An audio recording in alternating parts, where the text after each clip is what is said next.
Just because they won't let us sail below the 60th parallel doesn't mean the Earth is flat. Yeah, what about the accounts from the men who actually did? What are you talking about?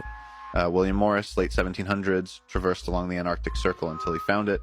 Found what? Summer's Gate, every Glober's worst nightmare, one of the 3 exits along the ice wall. Said the crew was too scared to go through it, but by the time they tried pulling out, it was already too late. Current yanked them through the opening into the other side, beyond the ice wall. My God.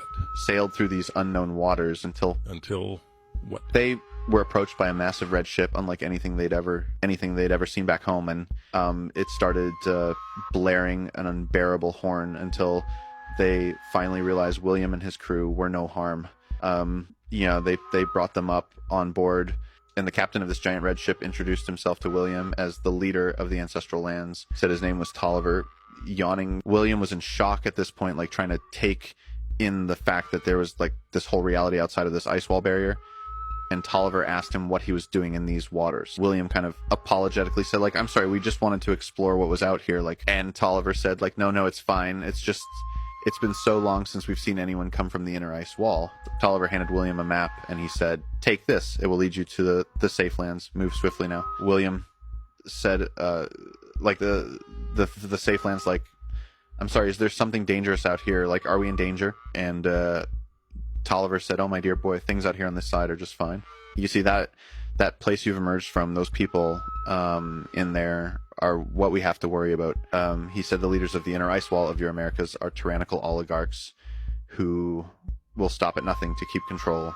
And so William went back to his boat and told his crew about everything the captain said. He goes, like, look, guys, I don't think we're going to be able to go back home.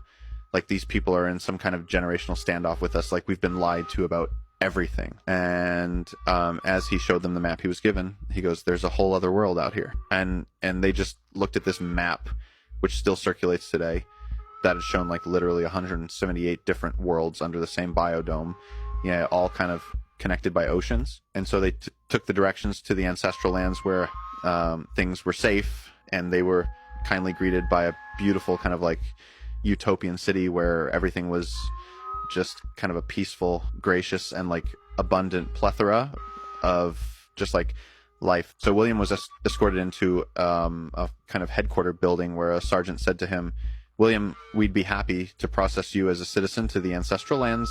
We are aware that you are from the inner ice wall, and we're deeply sorry about the things you've been subjected to. And William just said to him, like, but sir, my family, my people, like, they are all inside of there with no knowledge of these lands beyond. Like, what will be their fate?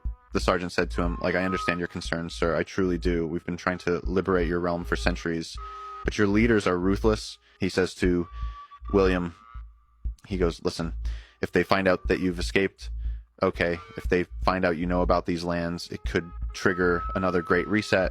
Okay, they could wipe out your guys' entire realm, leaving only an embryonic group of humans to once again reset your collective consciousness, something they've done before, and believe me, they won't hesitate to do again. And William says to him, he goes, like, great, reset, sir.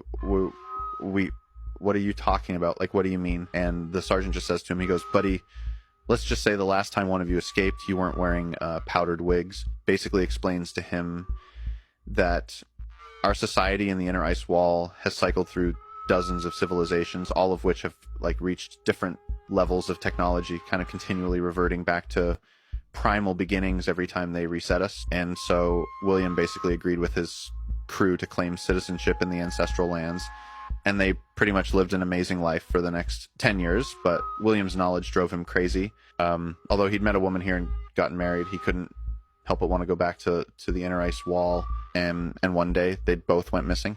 They took a boat back to the ice wall, and he distributed as much of this information into the Americas and European nations as he possibly could. And this is where all the flat earth speculation has reemerged from. I'm going to go ahead and say this is a joke for entertainment purposes only.